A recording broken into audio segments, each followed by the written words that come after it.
In this project tutorial, I'm going to go over the way to use Illustrator to create a mosaic tiles illustration.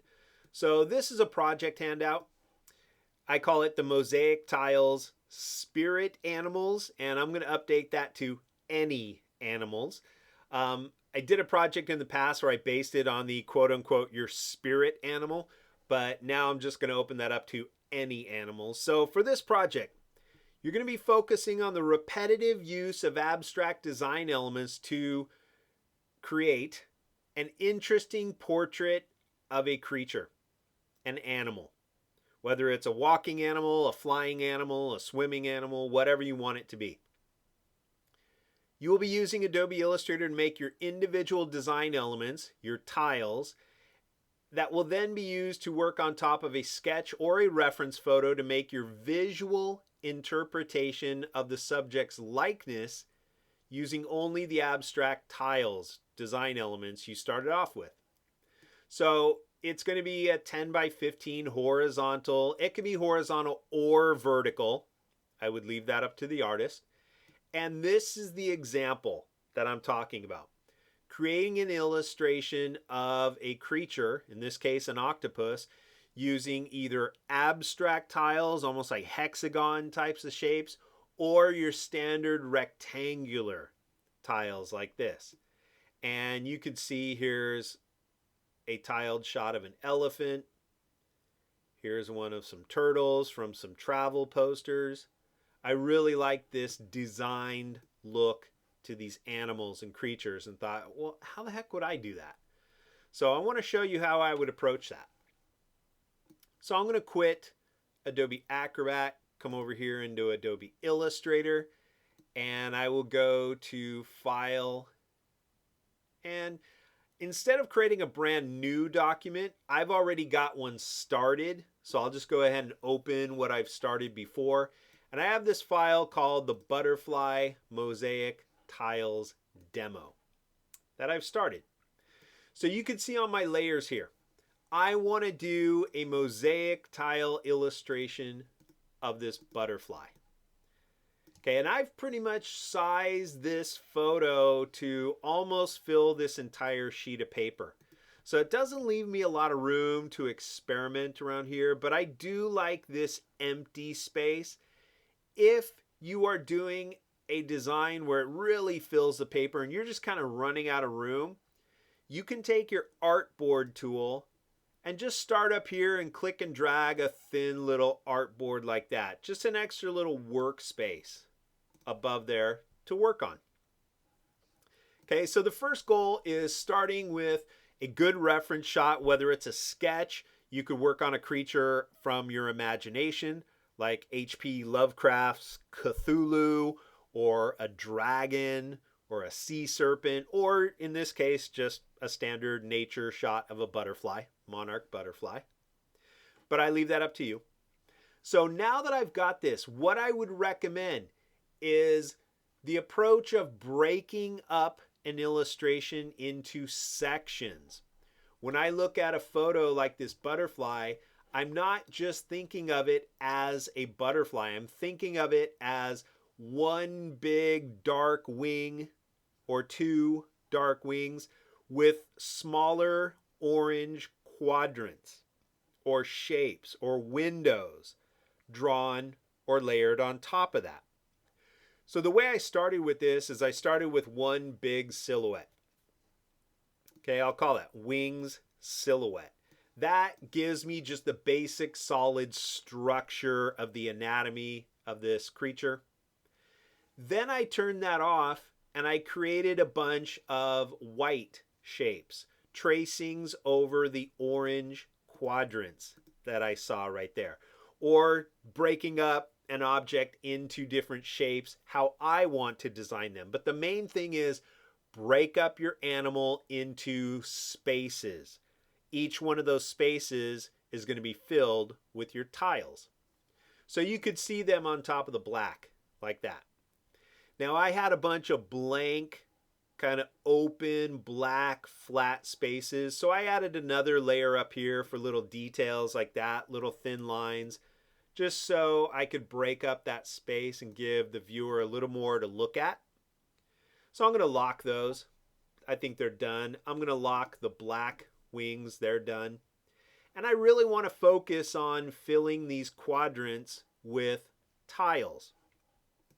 So I'm going to keep my stroke panel open. And I'm going to take my brushes panel. And I'm going to pull that out right here. We'll put it over here so we can see that more clearly. And I'm going to pull the bottom edge down. Now the brushes panel is going to start with a few of these default brushes, and we're not going to be using any of those in this project. So I'm going to start at the bottom. Click, shift click, shift click, shift click. You cannot delete the one called basic, but you can delete these others. So if I click and shift click to select multiple, I can click the trash and say yes, I want to delete those brushes because they're just going to get in the way. Okay, my first goal is to design a string of tiles. And let me show you what I mean by that. Okay, if I come into my rectangle tool, and like I said, I've got a little blank space up above to draw. I'll just start on the layer called Tile Openings. What I don't want to draw with is green anchor points. They're really hard to see. So I'm going to double click to the right, make those red. And I'm going to hit the letter D for default colors. Okay, your first goal is your tiles need to be filled with white paint. That's really important. They need to be solid colors. So I'm going to click and drag a little rectangle, like a little brick right here. Something representative of what I want to add inside these little spaces. It can't be really big or bigger than the actual space. So I'm going to go with a simple shape like that. Now, the outline is kind of difficult to see, so I'll select it and make the stroke 2, maybe even 3. Give it some definition around those tiles. And your first option is to create what's called a scatter brush. And I want to show you why you should not use a scatter brush. Okay? The shortcut is to try and take one tile and let Illustrator duplicate it 1,000 times, but it's not going to work very well. And here's why. I'm going to take this one tile, drag and drop it onto the brushes panel, and I will turn it into a scatter brush. Okay? I want all my tiles to be the same, so I'm going to keep everything as fixed. But right down here, not all tiles or lines are going to be exactly straight. So I'm going to rotate them relative to the path that I draw. And I'm going to click OK. Now I click outside, click on my paintbrush. Brushes are strokes. So I'm going to click on the fill and hit the question mark key on my keyboard, no fill. Click once on the scatter brush. And now when I drag a line just to see how they're going to come out, that's how they line up. Back to back to back to back to back, like a brick wall would. It's not too bad, but I pretty much dragged in a somewhat straight line. Now if I click and drag and make a curve, notice how choppy that is. Because this is a curved line, but these are straight bricks.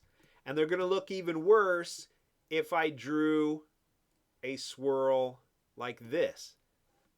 None of the bricks are going to line up. So the problem with the scatter brush is it's good for straight lines. There's not a straight line in this butterfly. Okay, and I want to mimic that. I want to mimic that natural look, not straight lines here. So this scatter brush is not going to work. Okay, I'm going to delete all of these and these and these. We'll go back to this original brick that I made. What I'm going to do instead is design a string of bricks about the length that I want to paint. Notice this is about the longest shape right here. So I should design my string of bricks to about this length, maybe a little bit longer so it can fill it. So I'm going to start right here, And if I want these bricks to perfectly line up, I'm going to go to View menu, Smart Guides, and then I'm going to come up to View menu again, Snap to Point. That way, the computer is going to help me to line up these bricks perfectly. So you can see my Smart Guides starting to light up right there. I'll put it on this left end, click and drag, and right there it says intersect. They're lining up with each other. So I'm going to hold my Option or Alt key and my Shift key so it lines up perfectly side to side. I'm going to let go of my mouse first, then I let go of the keyboard, and now on the keyboard I'm going to hold down my Command key on a Mac or Control key on a PC, and while I'm holding that Command key on my Mac, I hit the letter D to duplicate, duplicate, duplicate while I'm holding down the Command key. So I'll make a little line like that. That's just a little bit longer than this shape right here. Maybe one more. Command D. And that's all I need. Okay, I'm going to select all of these, but before I convert that into a brush, I want to save that original brick. So again, in Illustrator, you can hold Option or your Alt key for a copy, because I'm going to show you a variation on this brick. Now I'm going to select this line of bricks, all of them, drag them onto my brushes panel, but this time the more successful way is by creating them as an art brush. I'm going to click OK, and I don't need to do anything else here. Click OK. Now when I hit delete, I'm going to show you how those work. And actually, to show you that, let me go to edit and undo those. Okay, I'm just going to paint above them. Here's my brush. Brushes are strokes, not fills. So I'm going to click on the fill and hit the question mark key. And then I'll click on this string of bricks, my art brush. Art brushes are proportional. So if I created a string of bricks this long, I have to paint that long. Notice what happens if I paint a short line. Those do not look like the bricks that I made here. If I paint a longer line, they're going to get a little bit longer, but not exactly this look. And if I paint the same length, they'll pretty much match. Okay? So that's the main thing. If I create a curve, look how smooth these are going to look now. If I paint that spiral, and I go around and around and around and around, look how smooth that is. But notice how long those tiles are now. Okay, so it's proportional to the length that you drag. So if I undo that, and I only made a string this long, I'll make a line about that long. And you can see the tiles are a little closer to what I wanted. Okay, so as I paint, I could do another row, but those are small. Remember, it's the length of the line that you created. So I'll undo that.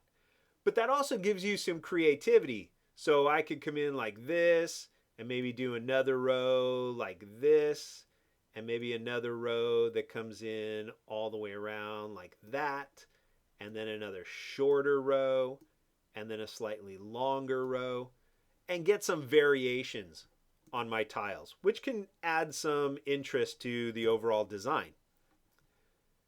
What I'm going to do is double click on this, and you can see we have some options here.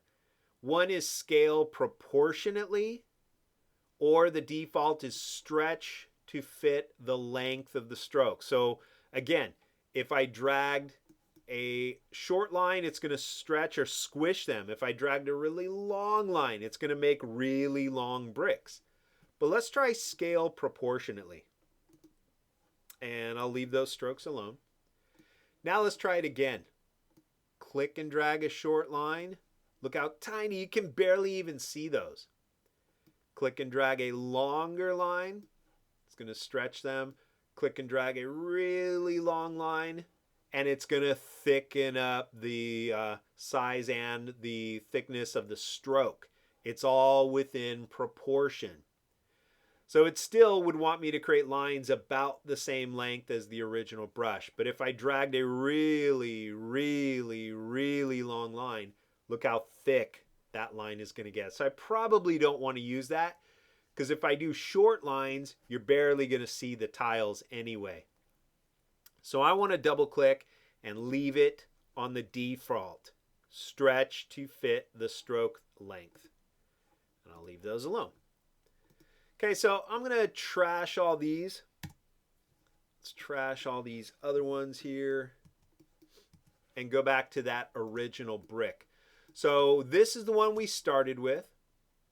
I'm going to hold Option for a copy, and now I'm going to change the uniformity of the outline. Maybe a wiggly outline like this. And you can see the difference if I zoom in on those tiles. So now it's got a little more organic look to it.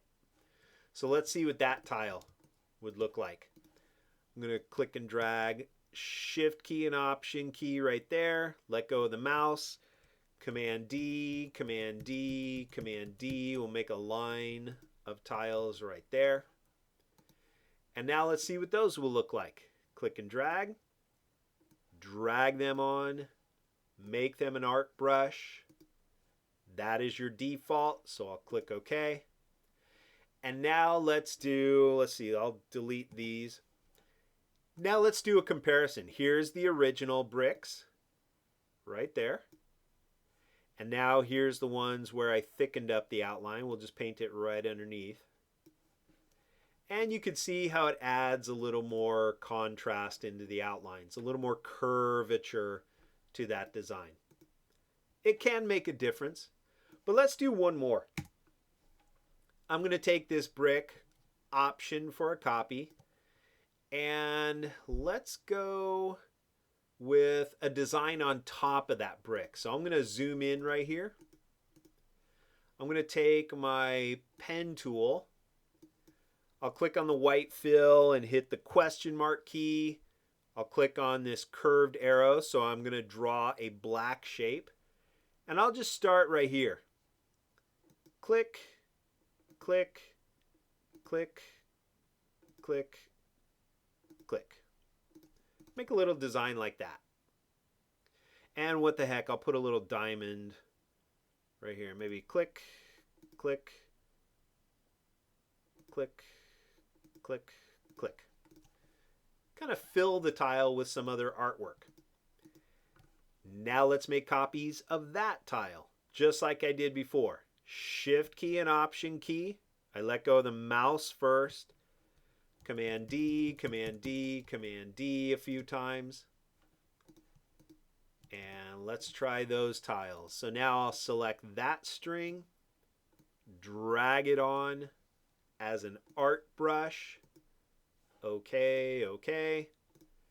And now let's see what we get. Let's compare all three. Here's the first.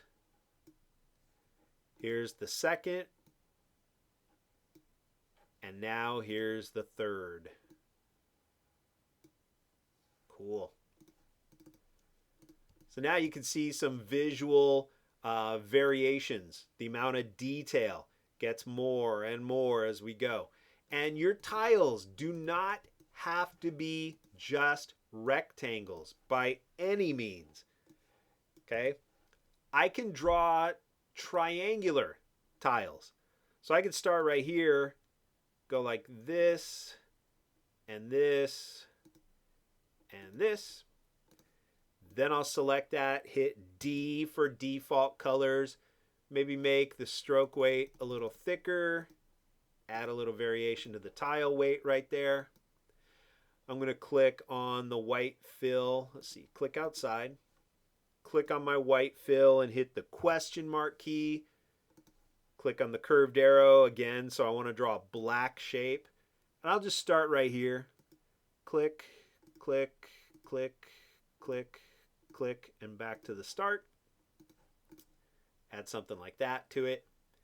Now I'm going to select these and let's do a string of those. So click and drag, Shift and Option, and I'll go right about there. Command D, Command D, Command D, Command D. Select all those, drag them on, make them an art brush. Okay, okay. And now let's test out that one. Click and drag. Okay, so you get some really cool variations on details that you can add to an illustration and add a lot of visual differences in your brush strokes. Okay, if you wanted other shapes, you could start with a polygon, hit the up arrow to add points, hit the down arrow to subtract points, like that. So maybe I'll go with a hexagon here. I'll hold Shift so it's a straight hexagon. I'll make it small again, something like that. And here's a variation that you should also be aware of. So I'm going to hit D for default colors. Maybe we'll set the width profile again, bump that up a little bit so I've got a unique thick and thin to it. And I'm going to do two variations on this. Okay, we'll leave one there, Option for a copy, or Alt on a PC for a copy. This one right here, I'm just going to leave it as 1, and I can drag it over. I'm going to turn it into a scatter brush. Okay, what I want to do with a scatter to really give it an organic feel is set everything from fixed to random. Random, random, random. So no two hexagons will be the same. Okay, when I say random, that opens both values. So based on the original, I want some of my tiles to be that exact same size. I want some others to be up to, let's say, 60% that size. For the spacing, I want some to be perfectly spaced apart, some to be a little closer together. For the scattering, if I clicked and dragged a straight line with my brush, some would scatter above, some would scatter below. If they're both set at 0, I'm going to get a straight line. So I'll scatter some below the line, some above, not too much. And rotate, I'm going to rotate them all the way to the left and then all the way to the right. So they spin a full 360 degrees. I'll click OK, click outside, and now let's test it. I'm going to click on the fill, hit the question mark. Here's my scatter brush, and I'll just scatter one line just to see what we get right there. Cool? I'll click and drag a couple more times just to see how this fills out the space. And I don't really like how these are scattering around like that. So what's great about brushes is after you have used them, you can double click right there. Brings up the brush dialog box. And I don't like how much they're scattering. So I'm going to bring these a little bit closer and a little bit closer. See how tight they get. They're more tightly spaced. I like that. Might even do them in a negative. So, that's starting to fly apart again. So I might want to keep these numbers pretty close to each other. And I'll click OK. Apply. Okay, so I like that. Let's try to select those. So that's what a scatter brush can do. And now I want to make this copy one of these art brushes. So I can click and drag. Now I hold Shift and Option. I'll let go of the mouse first. Command D, Command D, Command D, Command D, or Control D on a PC. And I like how that creates this little arch, almost like scales. I'll select it, drag it over, make it an art brush. Okay, okay. And here's the difference. Here's my scatter brush. I'll click and drag a line. Now let's take my art brush, click and drag a line. And you can see the differences and the possibilities with these. I could even go with a series of these lines. And here's what I mean by that. Not everything has to be painted. I can take this straight line tool, click and drag. I'll hold my shift key for a perfect horizontal line, and then click on a brush. Or I can click and drag, then click the brush. Click and drag, then click, click and drag, then click, click and drag, then click. You could do it that way too. And I'm adding these little gaps because now I can take my scatter brush, take my normal paintbrush, and just fill in a few of those little gaps right in there, just to kind of break up the monotony of these straight lines and have a few little breaks in the design. There we go. So I'm getting a mix of both brushes for a really nice texture. Okay? So those are some other possibilities with these. So now that I've made these brushes, what do I do with them? Now I come back to my drawing and I want to start filling these spaces with brushes. So I'm going to click on this shape right here, and I have the option to draw inside. Okay, I only want my tiles to fill inside the boundaries of this shape. So I'm going to click Draw Inside, and I get a set of brackets. I click once outside with my black arrow. Now I switch to my brush, and I'm going to try these simple rectangular brushes. I'll start outside here, click and drag right near the edge right there. Remember, I created a string of brushes about that long. And there we go. Now, if those are coming up a little bit too big for that space, I can hit Command or Control Z. Start a little shorter right here. And you can see how those bricks are going to look a little smaller. So I might do a short line there, and then a longer line right there. Then come in with another short line right here. And maybe another longer line right in there. If you don't like how they're lining up, just Command or Control Z and just click and drag again. I don't have the smoothest hand when I'm painting. There we go. Command click. Now I'm done. If I go to my black arrow, I can double click. The brackets are gone, and now I can move on to the next shape. So I'll click here. Click Draw Inside. Click once outside. Take my brush. And now I'm going to try a mix of multiples. So I'm going to take my rectangle tiles. We'll do one right there. Then I'm going to come in with this one. We'll paint those right next to it. Cool. Let's take these ones where I painted the black shape on top of the tiles. Ah, nice. Let's take these triangle ones, see what those do in this space here. Ooh, those are a big brush. So I'm going to hit Command Z, and I know those are big, so I'll paint a little bit lower down here. There we go. All right, knowing that they would space themselves a little higher. So there's a nice mix of different brush tips. Double click outside, that one's done. Let's click on the next one.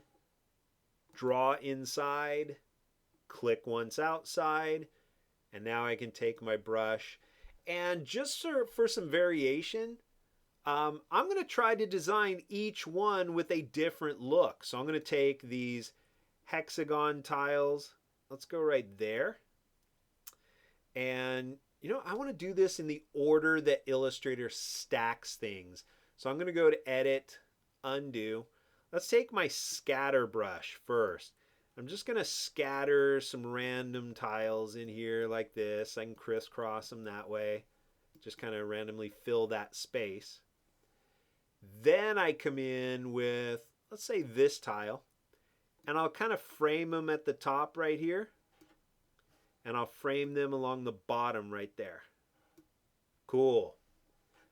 Take my black arrow, double click outside, and you get the idea. You can design as many tiles as you want, do them in different configurations. I could click here, go to draw inside, click once outside, and now I take my brush and I'll crisscross them this way. Let's go back and forth, back and forth, and back and forth, like that. There we go. And I can see a little gap right in there, so I'll hit Command Z a couple of times, try to get these a little more parallel if I can. Awesome. Double click outside, and let's do one more. I'm going to click here, draw inside, click once outside, and now I'll take these triangles. But again, notice how big these are. That's way too big. So I'm going to go to Edit, Undo, and lower the point size, maybe to half that size. So now when I click and drag, I will see more. Great. We'll click and drag right next to those, click and drag right next to those, and next to those. Okay, so here's the other thing you can do. I'm going to double click outside, and these brushes are designed in the order that I copied them. So notice how these triangles are pointing to the right. Okay, so if I clicked on this and went to the right and then turned and went to the left, they're going to crisscross back and forth to the right, to the left, to the right, to the left, to the right. And you could see some possibilities with that as well. So think about that in the direction that you paint. Also think about the stroke size when you go to paint. So if I take those original bricks and I paint one line at one point, they're going to look like that. At half a point, I'll draw the same length. They'll look like that. At 2 points, they'll look like that. And at 4, they're going to look ridiculous, but that's what I can get. So you have a lot of room to experiment with your point sizes for your stroke and the length of your strokes when you go to paint. Okay, so the main goal on this is you're going to fill these tiled areas. Design whatever you want. Give the viewer details to look at. Let their eye constantly move around the piece. If everything's monotonous, it gets kind of boring. So each one has a unique, different look to it. The other thing I want to mention is how to get back into these. Okay, and what I mean by that is, let's say I don't like these triangles that I used on this second shape. I use the method called draw inside. So the problem is, once you double click outside, you're pretty much done with that shape. And now I decide I'm not done. I want to get back in there. So you cannot use your black arrow. Okay, what you have to do is switch to your white arrow, because when you use draw inside, you are creating a clipping mask. And the way you deal with a clipping mask is your white arrow. Okay, so now when I click on this, let's try the black arrow. Click, and it says, let's see, edit clipping path, edit contents. There's my pieces. But again, if I clicked outside and tried to select these lines right here, not going to let me do it. So I have to click outside, or right here, edit contents, but then I have to switch to my white arrow, always.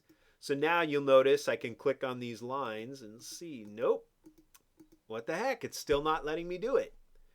Okay, so you gotta switch to your white arrow. Click on the edge of this object, right on the edge. Now when I click, I can select those and I can delete them. So I can come back here and let's focus on, let's see, this one. Yeah, there we go. Click and delete, click and delete. And now let's see what happens if I go back to my brush. Let's see if it stays inside. Nope. So here's the trick. I take my white arrow, click on the edge of my shape, and draw inside again. Click, there's the brackets. Now I can switch it up and go right back to updating one more time. Okay, but again, you gotta deal with it with your white arrow. Double click outside. If you decide you're not done, click on the edge. You can click on individual objects.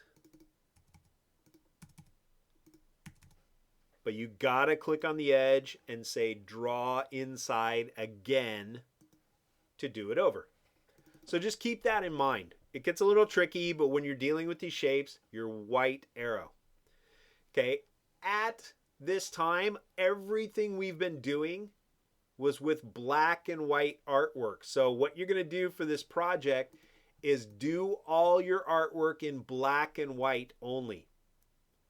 I'm going to go to File, Save As, and let's call this my practice file. I'll just save it in that folder. Then when you are totally done, you can turn off your template. You don't need that. Close your Illustrator file and start up Photoshop. Okay, you're going to do all your coloring in Photoshop. So I'll go to File and Open. And on my desktop, let me find my file right here in my project handouts. Right there. Let's see, my demo right here. All right, my practice file. I'm going to open that in Photoshop, and Photoshop's going to recognize that's not even in a Photoshop file. But as long as I open that at 300 pixels per inch RGB, I will open what I worked on. Okay, the other thing I want to caution you before you start working is the black in Adobe Illustrator is not a true black in Photoshop. So I'm going to show you by making a selection right here. And watch what happens when I go to Image, Adjustments, and Levels. This tells me I'm missing all of this black value. So notice the difference right here. When I drag this over to that spike, notice how black Photoshop's black got and how dull dark gray Illustrator's black is. You could see it right there. That is a huge difference. Okay, so I'm going to undo what I did there with the levels. And just want to caution you that when you bring your black and white artwork into Photoshop from Illustrator, black is not really going to look black. So I'd recommend Image menu, Adjustments, Levels, and darken in a nice solid rich black.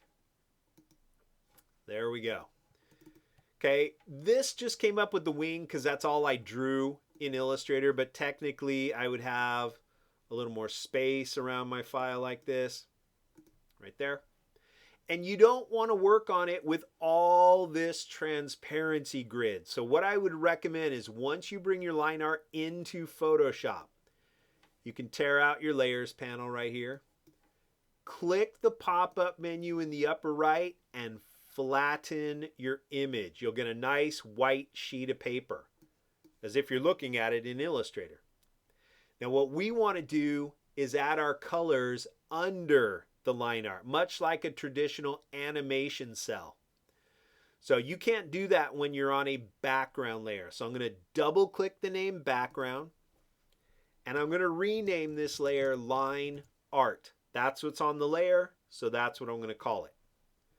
The way Photoshop works is this is like a big white solid sheet of paper with a black ink drawing printed on it.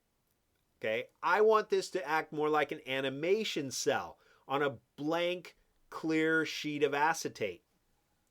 So your blending modes right above your layers. Normal means black ink on a white sheet of paper, but multiply right up here near the top. We'll treat this as if this was black ink printed on a sheet of glass. So the white is what humans can see. The white is invisible to Photoshop. Okay, and I'll show you that right here. I'm going to lock this layer right here. I can't move it, bump it, rotate it, anything. It just protects it and it's done. Then I'm going to zoom in and I'm going to work on a couple of these bricks. Okay, maybe I want to do alternating bricks. So I'm going to take my magic wand. Your magic wand is for selecting flat areas of color. So I'm going to click, skip, shift click, skip, shift click, skip, shift click, skip, and shift click. And I'll do these right here, kind of in between there. Shift click, skip, shift click, skip, shift click, skip, shift click. Okay, when you select with the magic wand, your selection's going to go right near the edge of the black, not over the edge, and that's going to be bad. You can see right there, there's like semi-gray pixels. These are called your anti-alias pixels, and they will show up as thin gray outlines in your artwork in the end. You don't want that. You don't want these weird gray spots showing up. So what I recommend always is when you are done using the, let me zoom back out. When you are done using the magic wand, go to select menu since you just made selections. Modify your selections, they're not perfect, and expand them. Past those gray pixels by 1 pixel. Jump over the single gray pixels. Perfect. Now your line art is done and protected. So you just make a brand new layer and everything goes under the line art. Nothing covers your animation cell. You put it under. So I'm going to call this orange tiles. Right here in Photoshop, I'll click my foreground color. And let's pick a shade of orange here. Nothing too vibrant. In there, that'll work. All I need to do to fill these spaces on my keyboard, on a Mac, I hit Option and the big Delete key. On a PC, that would be Alt and your backspace key. And there we go. We've got a fill. Now I can add to that and do even more. I'll click here, maybe pick a shade of reddish pink. And with my paintbrush, I'll hold Control and Option on my Mac and make the brush really small. Let's make sure my opacity is 100%. And now with this small brush, remember Control key and Option key, but on a PC that would be Control key and your Alt key and your right click on your mouse button. And you can click and drag left or right to make your brushes bigger, up to make them soft, and down to make them hard. Okay, so I'm going to go with a small brush right here and just kind of skim the bottom edges right along there. Cool, add a little bit of skim right across there. I like that. Awesome. But I want even more to these tiles. So I'll take advantage of all these features here in Photoshop. I'll go to Filter, Artistic. Let's try my sponge. And let's add, let's see, more, less smoothness, brush size, definition. There we go. Cool, I've got even more of a unique look to these tiles. I can hit Command D to deselect them. There we go. If you want to add even more effects to your tiles, you can double click on the right. That brings up your layer styles. You always click the name of the style. So I'll click on the words, bevel and emboss. I will emboss those, and let's make those a hard emboss right there. That looks pretty good. And let's see, I'll make my shadows a little darker on those. There we go. Just so they have a little bit of dimension to them. Those tiles look kind of cool. Like you could rub your hand over that and feel them kind of raised above the surface. So all you need to do now is always switch back to your line art. Take your magic wand. Click, shift click, shift click, shift click, shift click, shift click, shift click, shift click, shift click. When you are done using the magic wand, select menu, modify, expand by 1 pixel. And this time I'll go in with a bright kind of yellowish green right here. I need another brand new layer. See, this layer was for orange tiles. This one will be for green tiles. Remember, your layers stay under your line art. On a Mac, Option and Delete. On a PC, that would be Alt and Backspace. I'll come in with an even darker green right here. Got my brush. We'll use another thin, smooth brush. Now I'll just paint from the top. Paint from the top right there. Command D, Control D on a PC. And I'll try this again. Filter, Artistic, Sponge. We'll keep the same setting. That's cool. I don't need to emboss those. I like that. Great. Switch back up to the line art. Take my magic wand, click, shift click, shift click, shift click, shift click, shift click, shift click, shift click, shift click. And if you're getting into these really, really tight spaces, what you can do is zoom in, go to select menu, because I'm done using the magic wand, modify and expand my selection by 1 pixel.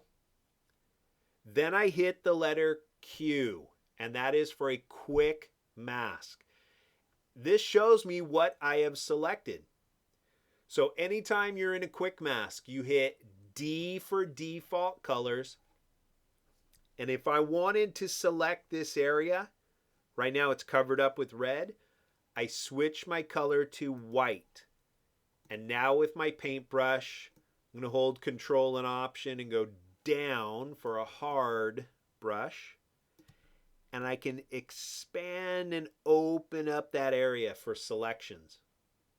Perfect. I want to paint all these white areas now. All I do is hit the letter Q again to get out of my quick mask.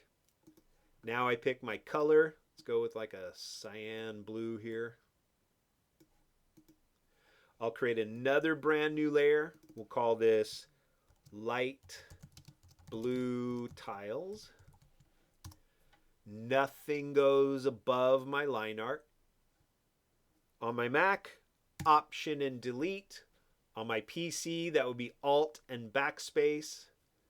And let's try a different filter now. Noise, add noise. That's a little bit too much.